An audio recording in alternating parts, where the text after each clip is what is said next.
Okay, so let's go ahead and get started again.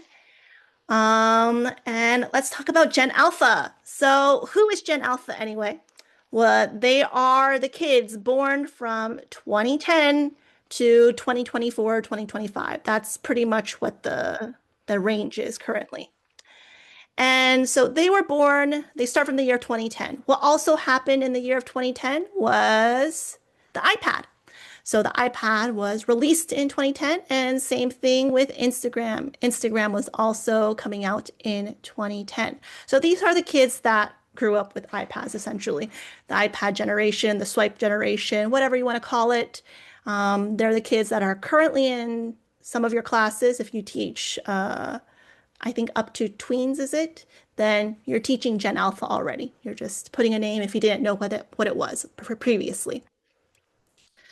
So, key trends from the 2025 Common Sense Census on media use by kids 0 to 8.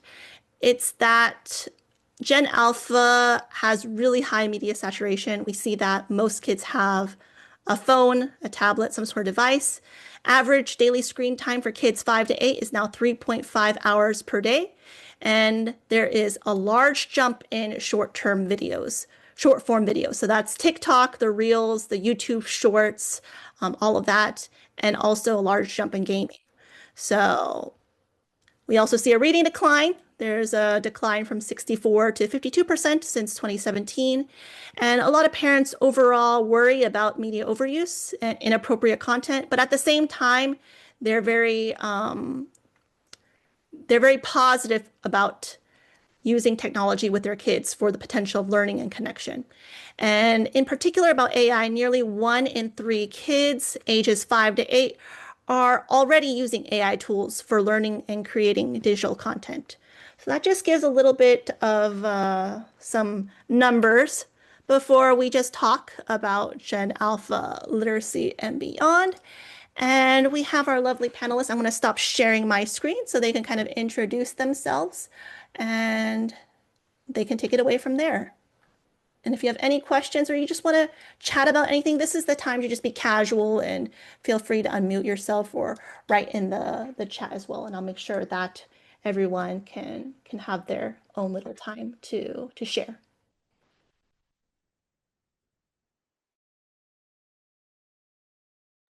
So maybe Linda, you want to get started? Sure. My name is Linda Johnson. Glad to be here today. I am a musician. That's what I am first. Also a music educator of over 23 years. I still teach private piano lessons. I do a lot of music technology. I'm an arts integration specialist. I've trained folks for certification through the Institute for Arts Integration in STEAM, and I do a lot of consulting with school districts with music education and fine arts in general.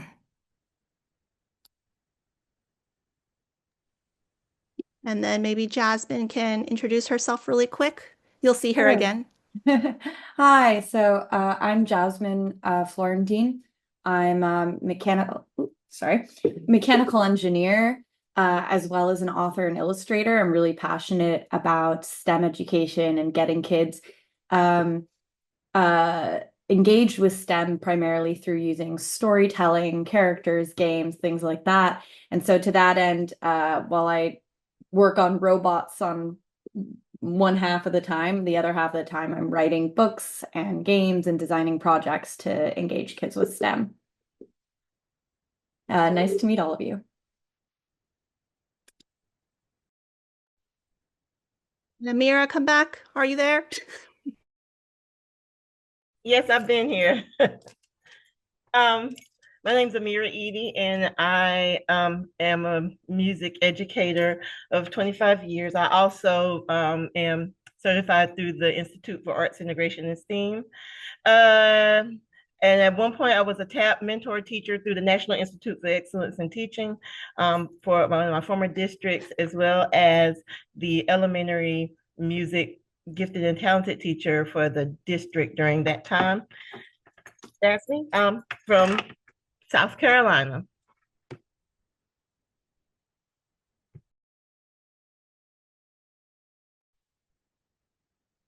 So 1 second. So right now it's just, if you want, this time is really for you to just decompress. Don't worry too much about if there's any technical issues. We'll go through coding together again. But just take this time to eat your lunch. Just relax a little bit. We'll just have a conversation together. So don't worry, we'll go through all the technical stuff after this. And so I have a question for all of you guys, including the people in the chat. What does literacy then mean for Gen Alpha when so much of their world is screen-based and multimodal and stuff?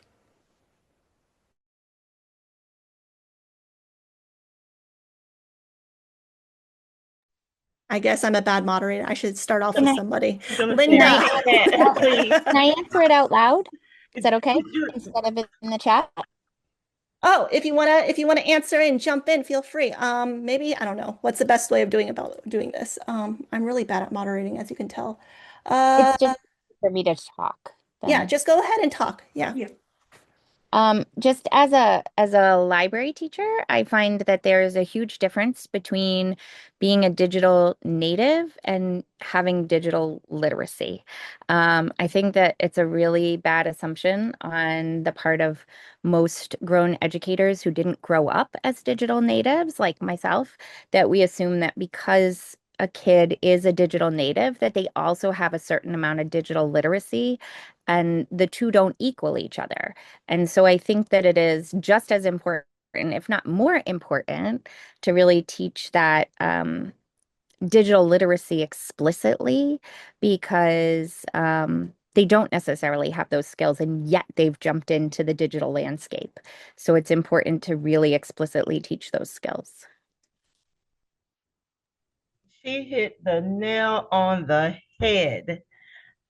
And you really did. And I've noticed that because I think when I was in school, especially high school, where we did keyboarding, and we did do keyboarding on the computer, but and then in college, because I went to college in the 90s, I think I feel like I usually would say technologically literate, that they were technologically illiterate, but really it is the digitally basic things. And it's not just this group, even 10 years ago, but still today with the kids that I teach, just very basic things like address bar. Also, and this goes into media literacy too, knowing what to ingest, or what is real, or what sources to trust. But when I mean the real basic things they can't tell you about, but they know how to get on the app. They know how to get on something, they know how to do it, and then they'll tell you, and they can show you how to do things, but they cannot do the basics. Cannot do the basics. They don't have a very strong foundation. And those who have a strong foundation can do so much more. I agree with that a lot as well. I do a lot, I mentioned I do a lot of music technology, which is a whole nother area of digital literacy, but just simple terms that I may use with the students, I'm finding out they have no idea. I think it's like they view everything as an app, like how does the app work? They're not actually understanding all the terminology and what it means and how you can take that information and use it to figure out how to do something else. And that's what I'm finding. And I'm just kind of shocked. I literally have to give them basics on things that I thought that they already knew. But they seem to be more, they're good at being consumers of it, but not really thinking through what they're doing. It's all a part of them, even without using anything digital, where they want you to show them where everything is. Tell me where it is so I don't have to really look. Even when it comes to being able to use critical thinking and problem solving, it's like, oh, I don't really want to do that. Can you just tell me how exactly? Tell me where exactly, so they don't have to put in the work. But that also means that they are not developing the critical thinking and problem solving skills as they really should. But they do have higher critical thinking and problem solving skills in other areas, though. And sometimes they don't realize it. And our goal is maybe to bridge it to show them, hey, you are doing this. This is how you can transfer it to XYZ. Linda and the other people on the panel, and Linda I've known forever. When you're dealing with some of our young people and this new digital environment, do you notice some of their learning is short term? And how do we deal with that short term learning?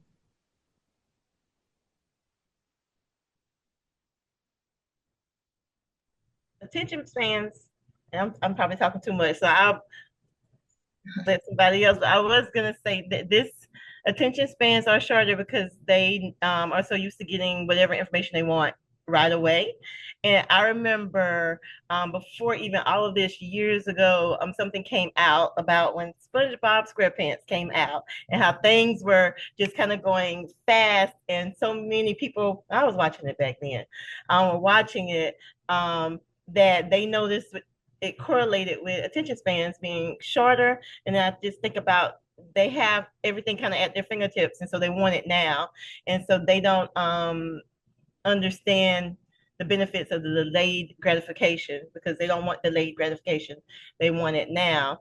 I think our part in it is to, as we go through our instruction, let them, and they get their light bulbs, is for us to let them see that how sometimes the slower process and that delayed gratification can lead to bigger things for them. But just like that was learned, it's just a process of doing things over and over again to help expand their attention. We just got to hook them in, if that makes sense. Also, in terms of just the background of arts integration and even STEAM, but especially arts integration, it requires deeper learning. And I think that even the curriculum and things that are taught in school and everything about standardized testing and everything's geared to certain things, we are missing opportunities for deeper learning. So when you're taking two subjects and seeing how they relate together and making those connections and just thinking deeper. And when we provide students with those opportunities to do those and to make those connections, that is one way.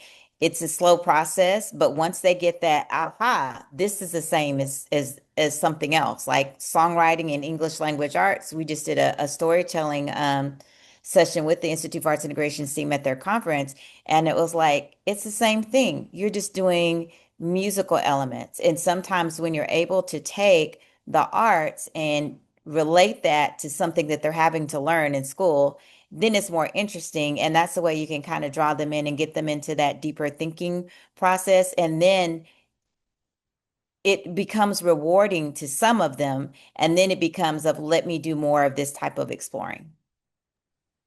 Okay, I just want to jump in. There is a comment in the chat that said from Julie that says, my students say things like, don't make me think, it makes my head hurt. And there are a lot of concerns that, like Rebecca pointed out, especially related to AI and ChatGPT, pretty much with people being over reliant upon it, even though we know that it hallucinates, people thinking and trusting it, even though that we know that we shouldn't trust it, but we still trust it. Those are all huge concerns. But I kind of want to go back and really focus on like, how do we have an environment in which we critically think when so much of like ChatGPT or things like that make us so that we don't want to critically think, right? We just want it, we want it to spit out the answer for us. And how would you go about doing that? So guys, take it away. If anybody else has any questions in particular you want to cover, like I'll try to bring it up, but also just shout it out at me if I forget. So Can I jump in again? I think one of the things I've noticed is that they're really happy to just take the first answer they're given. And it's my biggest concern with the AI, like you mentioned, which is where that information literacy piece comes in and is so important, because they need to learn to question their results. And um, I've had this discussion with my art teacher as well, because she feels like they're putting in less effort in art projects. It's like they do it and it's good enough and it's done. They do a search and they get one answer and that's enough and it's done. And I found like the best way to combat that is really to find the most engaging, creative, project-based learning um, type of things that you can do, um, to really get them into something where they just want to keep going. Kind of like as a teacher, the first time you might get into like Adobe or Canva and you start to create design a graphic and you're like, oh, this is kind of fun too. And I want to keep playing. And suddenly your 15 minutes has become 45 and you realize the time's gotten away from you because you're so into what you're doing.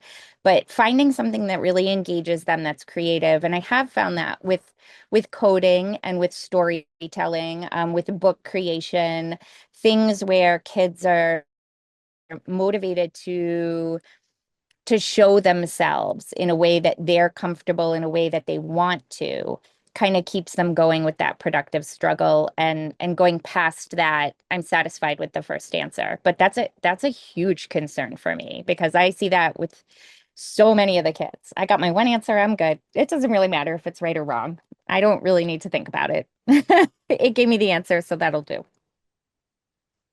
Maybe Linda can speak about her storytelling and song stuff a little bit more, because for me, I really feel like the arts will become more and more important because it's the one domain in which we still, like, for example, let me just give you an example of my life story. I wanted to be a musician when I was from middle school or seventh grade all the way into college. I was going to be a flautist. I was going to go play in an orchestra. I was going to do musical things and go to musical concerts and be musical. Obviously, I am not a musician. Does that mean that my experience with music and all of that effort and energy and time and struggle, does that mean it's like useless then? No, because what we put in is what shapes us and shapes our identity. And in a world where I feel like so many people are having a loss of identity, it's becoming more important that we have these like projects that kind of echo and shape who we are. I don't know if I'm explaining myself properly, but a lot of people always ask me, "Oh, so why are you a teacher then if you went to MIT?" And I'm like, "Well, my experiences from MIT led me so that when I'm a teacher, I can do certain things that I maybe couldn't have done if I didn't go to MIT." So that's kind of like what I want to convey to a lot of students. Like, you don't do something for the sake of, oh, well, I checked the checkbox and I'm done. Like, you're trying to do something for yourself, more importantly. It's not about, don't do it for me, do it for you, because you're the one who's going to live your life, not me. Especially when you leave the classroom. So I don't know if anyone wants to go off. I went on a soapbox for a second. I'm gonna leave. You hear too much of me anyway. I'll go ahead and speak. Oh, go ahead. Go No, ahead. you can go ahead. You can go Yeah, ahead. because she had mentioned about storytelling song. But to answer your question too, Nicole, my son is with it's called the New Texas Symphony Orchestra. We're here in Texas. I forgot to tell you that. And maybe out of that whole orchestra, maybe five of them are music educators. The rest of them are not music educators, and they're doctors, they're lawyers, they're accountants, they're everything. And so that's kind of a thing here in Texas. I know that we have those community orchestras. It's not paid, but they're amazing because they're playing everything. I mean, everything that you can imagine. So those possibilities are out there. And one thing that the conductor would always say was, your music education, just because you're not a professional musician, all of those things that you learn, the tenacity, the grit, the not giving up, and critical thinking and figuring out, how to make things work, um, that will continue with you. It stays with you, and that's something that you learn. And back to the storytelling and song and the types of things that I do. I teach private piano lessons. And what my daughter and I, as my daughter teaches in my studio with me, we have discovered that kids don't practice and it's when they get to this point where it's hard, they're ready to quit when it becomes too challenging for them. So we started doing group piano lessons. And group piano lessons, it's multi-layered and everybody can come in on whatever level they're in, level 1, level 2, pre-level, and we put them together. And we notice when we have them working in groups on something that they're challenging each other and that peer pressure kinds of kicks in for that. And then I started doing the composing with them. I use GarageBand, I use Soundtrap, those type of things, and we start creating stories because a lot of music has different emotions. If you have a song and it's about raindrops, you can see how the composer uses certain types of arpeggios or different things for thunder and lightning, the dynamics, all of those things are in that song. And so then we start talking about those things and start creating our own. And I see these lights coming on, but I'm using technology. When you put that technology, because that's their language, is technology, then I start to get these light bulbs coming on. And this summer was the first summer we allow kids to take off, but if they take off, they have to take a camp for like the same amount of hours that they'd have, so we still get paid. This summer, there were only 3 kids out of our entire studio that took the camp option. Everybody else stayed the entire lesson because for the first time, they're like, I don't want to forget and I want to keep going. So I noticed that the group thing, the peer pressure, somehow they were able to push each other. But when you leave them to their own devices by themselves, that's when I see a lot of the discontent or just giving up because it's just too hard.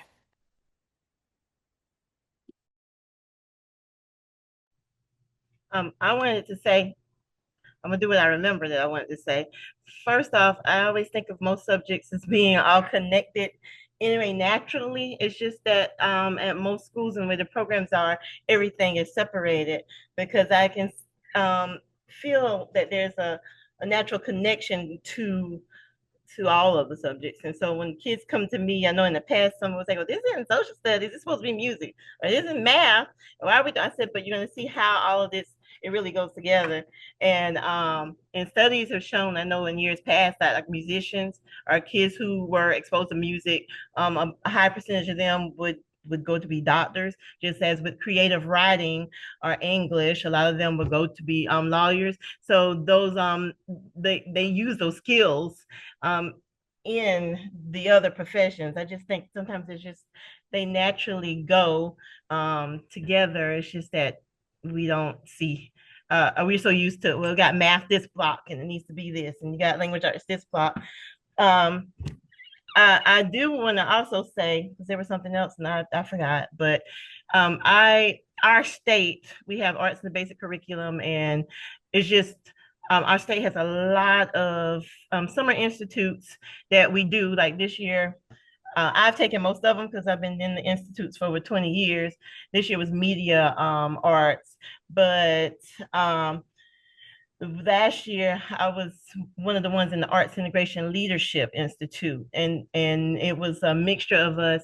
And at one point we went through the standards, like we picked an art and we picked the academic content area, and the goal was to go through and look at the verbiage of each, just write down the verbiage and all of those standards that we had for in our state, and then see how the verbiage that is used, how they are similar or kind of go together to make it easier for those in other areas to see how they really can bring different things together, and that they have a connection that they can use. But you can, even though some schools are now trying to take more technology out to get them on less screen time, there are ways that you can use technology to be more beneficial than versus a babysitter or whatnot. Because I was looking at the daily screen usage, and even in one part of the study at the beginning, it said it also looked at economic, factors of who even has more screen time, and it says like the lower economic, wherever they are in the economic poll tended to have more screen time. And I think of it as people using it to babysit. And there's not a learning going on per se. It is a type of learning going on, maybe not the kind that we want. But we can use, and I'm all on another tangent now, just use with us as educators can help guide them to be able to use the technology to get the, they like to say stamina, but the stamina, but also the critical thinking and problem solving, to use it to help us versus it being something that is a deterrent because kids only want to use it one way. We just got to show them other ways to make it so. And there's so many activities with storytelling and art and music and them writing their own. I used to do a lot of picture books. I still do. I like to have a literacy rich classroom. And we would use some of those books, remix it, and then have them make soundscapes for certain parts. But with how things have changed, has made it a little bit harder to do so. But I use vocabulary, and with those, that has their tier, I think 3 words in it for different grade levels, for different subjects. And then I can use those words and we can put it up on the smart board and write using that vocabulary. And then it has a plethora of background songs and beats they can use, and we test the flow of the words with the different ones, and they can pick which one. But they can, after they write it, we usually do it as a group because of the time. But then if we don't want to use one of theirs, they have all kinds of things, like you said, GarageBand, depending on the time that you have to create all the different loops.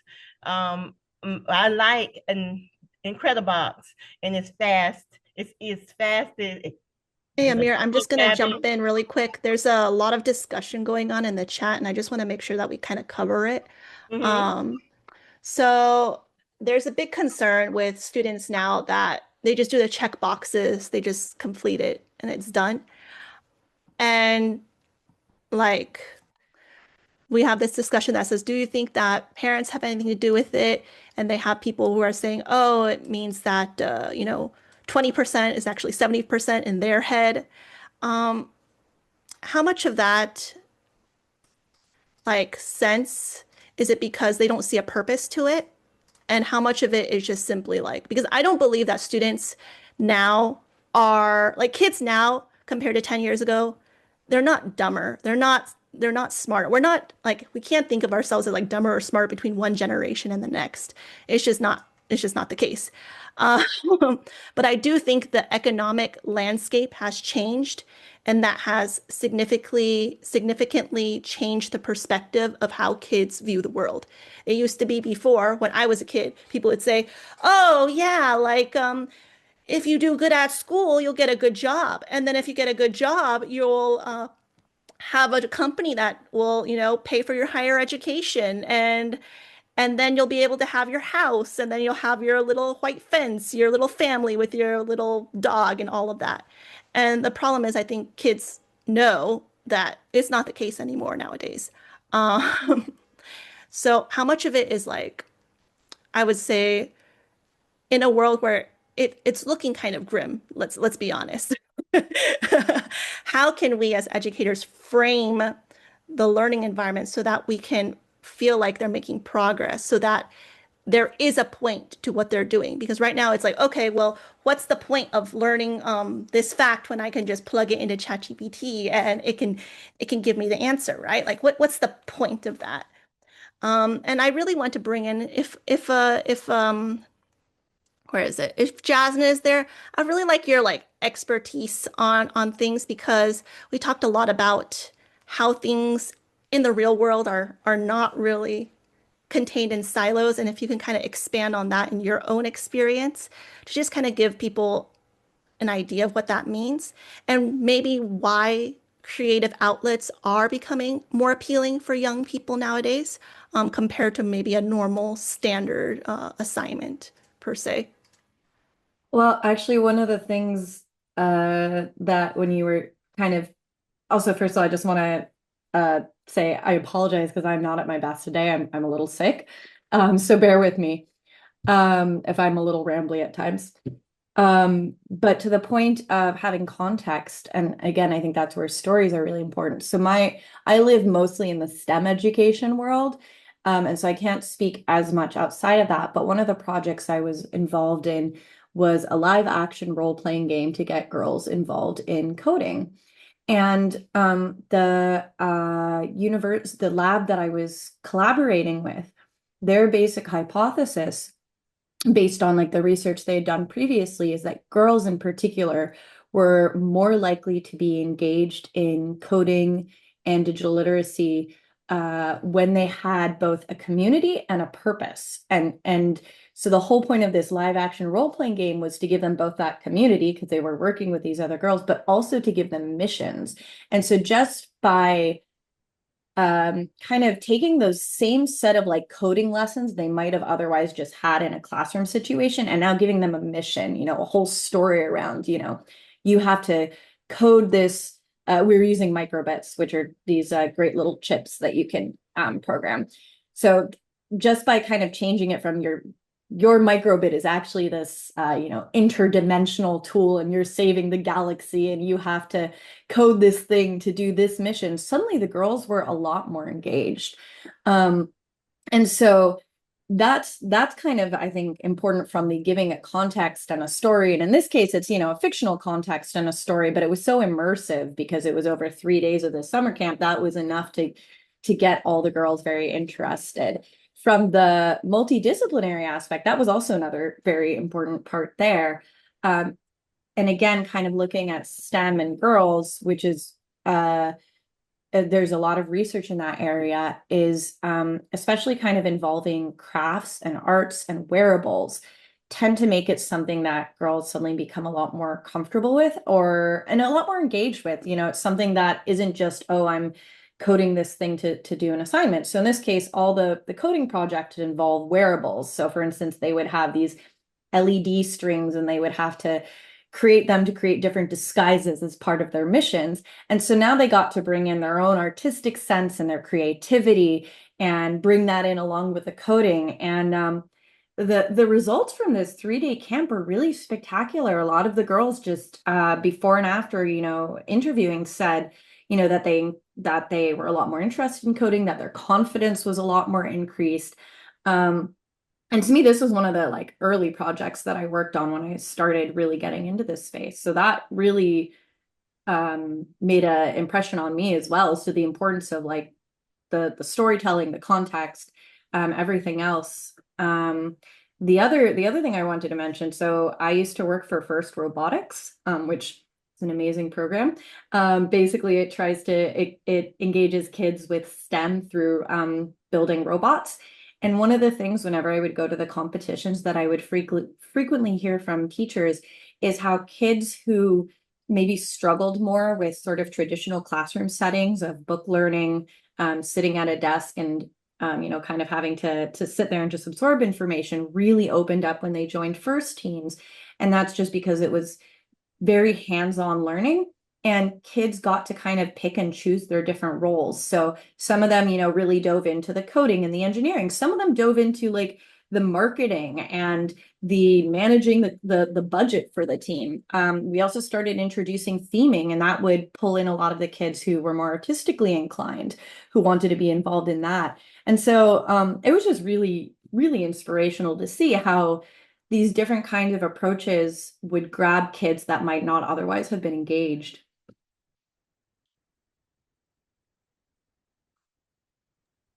That's so great, Jasmine. Thank you so much for your perspective. Yeah. So just so we can give a little bit more emphasis on how spectacular Jasmine is. So Jasmine is also from MIT, but she is doing so much and has done so much from all sorts of different disciplines, from, you know, being an engineer to doing like what, UX design, or you were mechanical, was it? You were a mechie? Mechanical engineering. Yeah, you're a mechanical engineer.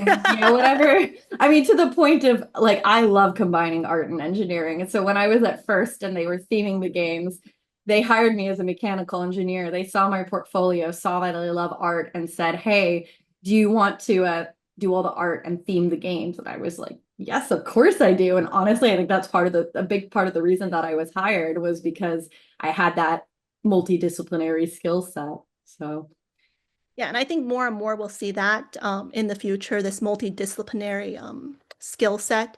Uh, and that's what companies will want, because why hire someone who is just, a mechie when they can have someone who's a mechie plus something else to bring in new ideas and a new perspective. So, and with a lot of students and kids being really excited by games, games by essence is multidisciplinary, period. Like anything in creation of a game becomes multidisciplinary. It's art, it's like sound design, it's marketing, it's everything all combined together. So having especially projects in elementary framed as games is also one way to get kids really excited. Just by putting like you're going to create a game. You're not going to create an essay. You're going to turn your essay into a game, but we're not going to say that it's an essay. We're just going to say you're creating an awesome game. And that makes kids already really excited just by the reframing of the context of what you're doing. So whether that's for essay writing, whether that's for, explaining your science project about animal adaptations or whatever you have to do. Uh, Last thing, before we're already like almost out of time. Does anyone have any questions in particular? I know there was a whole bunch in chat. If there is something in particular you want to talk about at this time, feel free to unmute yourself and just join in and this is just a casual conversation so that we can just hear from each other, and we'll have breakout rooms where we can discuss more in detail about some of these topics. But this is just the first chance to kind of test the waters and cover a little bit of things.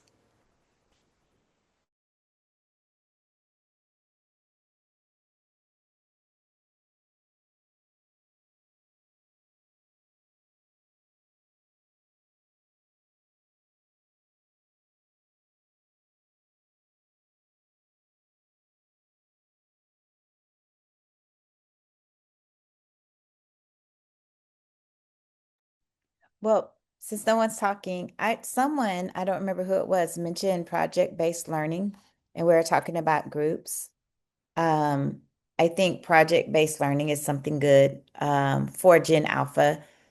Um, and I'm recalling one of the things that I would do, I started doing just a lot of songwriting with my kids because and that was when I was still in the classroom. And part of the reason why I chose to do that was as a music educator, I was finding a lot of this stuff was just boring. So I started writing my own stuff and making my own things. And then I told my students, it's like, well, what are we doing for this program? I said, you're going to write your own song. And they're like, what? I'm like, yeah, you're going to write your own song. I said, because I'm tired of what I have to pick from. So we're just going to make something ourselves. And then I went ahead and I made I tied things to things they're already learning about. They were learning about the types of energy and they were talking about thermal energy. So it's like, okay, let's just take inner core, outer core, mantle, and crust. Y'all are learning that in school. I said, how did that relate to music? So then we just put the elements of music, rhythm and timbre and melody, and we just put all of that together. And then we built our earth, and then we put the music instruments in there, and then we took the 12-bar blues pattern, and then we created a song, and we ended up doing two songs. And then the next thing I know, my students are analyzing music that they hear because sometimes music is one of those things, it's just like it doesn't ask permission to enter your brain. It's just going to get in there, right? And so that we were doing some song that for a school song that they would do at their meetings on Friday. They'd have these little Friday pep rallies. And my students said, we don't like that song that the principal chose. I'm like, why? It only uses two chords. I'm like, really? And they said, yes, we're composers now. And so now that we're composers, we would like to write our own song. And so that was the way that I noticed that students were becoming more involved because they're owning their learning. And when they own it and it's their own, you talk about ownership, you talk about entrepreneurship, you talk about, you could make money. People make money because money is always a motivator. And so when you talk about money, well, if you're a creator, you can make your own money. Let me show you how to create. And then when kids start owning their stuff, then I notice that there is more involvement and then it's easier to get them to get to that critical thinking stage. Yeah, it's really hard to own a 5-paragraph essay, I must say.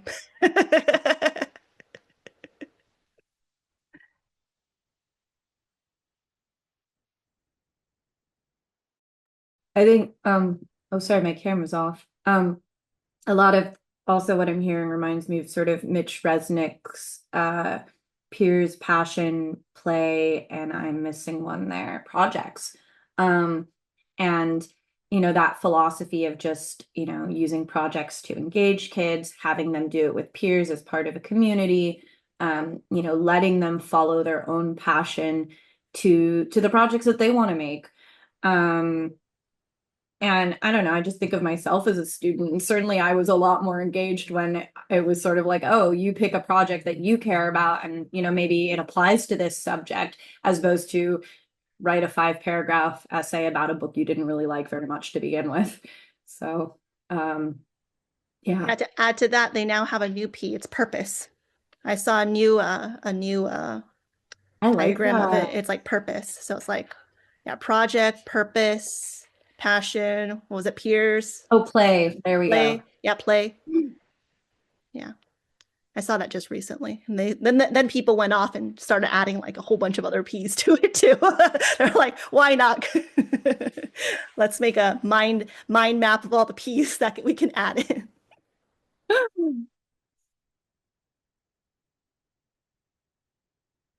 So yeah, so yes, this is a great point. Rashida makes about for your 5-paragraph essay, if you turn it into a speech, then you can make it a student TED Talk. But you see, now the output is no longer your 5-paragraph essay.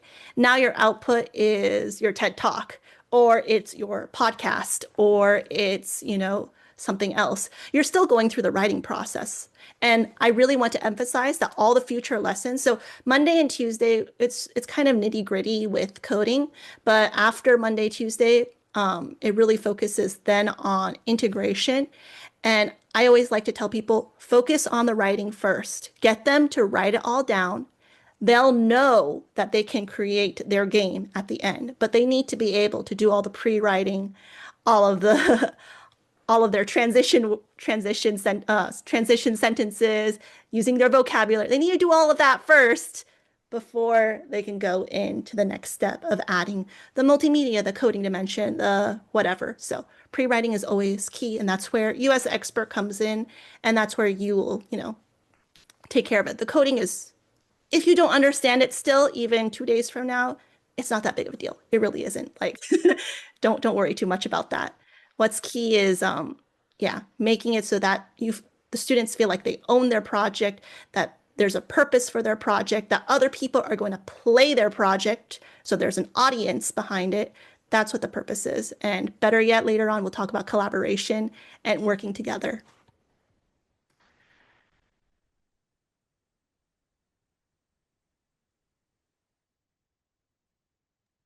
Okay, so any last sparks people want to jump in from the audience? And then and I'll give you that time. So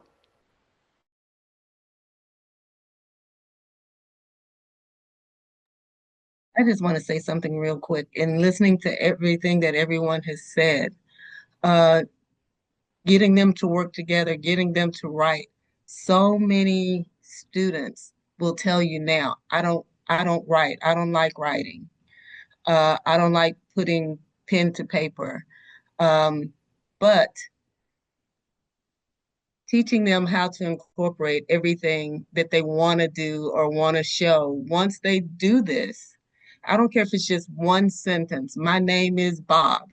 How do you animate my name is Bob? How do you put my name is Bob to music? Once you get them to do that one line, they'll do more. So, try to keep them from saying what they can't do. Have them show you what they can do. And that's my 2 cents because I'm old in this.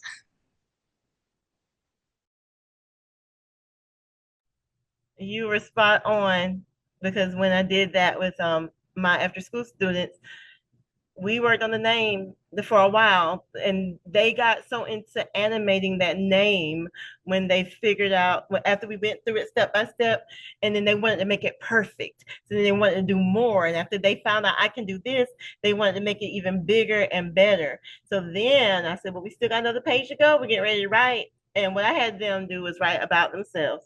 And I let them, they had to do it pen to paper. And then I had to check it off. And then I went through some of them, nothing, some pages and pages. And then we went through and I showed them, you actually didn't write about what I told you to write about. That's not what this is about. How to answer these. I like giving feedback and known for the feedback. And that really does help them if you give it to them. And then they finally, after they got what I was looking for, I can have the rubric and I can have all of that, but getting them to focus on exactly that, so that when they do other writing projects, they'll learn, hey, am I really answering it? And after they did that, and they finally got it approved, and they could type and make their backgrounds and knew that they had to record their voice, they were so invested, and then they wanted to do more. Spot on. And the same with some other things too. So I know a part of the thing said about scaffolding. And I did go to my sister, although she's like, you can do it yourself, because I am a music and did all the other arts as a kid. But she's doing a presentation on writing scaffolding today. She works for the State Department in literacy, and everything that she that in the little synopsis they had, like breaking writing tasks into smaller, more manageable parts. In their case, providing wordless prompts, questions, writing tips, student starters, and just opportunities for students to work collaboratively. The more they get comfortable with that, the better they'll be. But you were spot on, spot on. So just to give you a little bit of a teaser, on Thursday, and I believe, yeah, Thursday, we'll work a lot more with AI. So we'll use AI to help us with creating more scaffolded writing prompts, whether that's sentence starters, fill in the blank sentences, vocabulary banks, things that can really support student writing for all the projects. So that way they don't have to be like, teacher, I don't know what to do, blah, blah, blah, I don't know what to do. It's there. Just work through it. You'll have to work through it, but the support is there. So that's just a preview what's happening for Thursday. Is we're going to be working a lot with AI and just figuring out how to do this better with a custom GPT, auto prompting, and making it align to what you want exactly.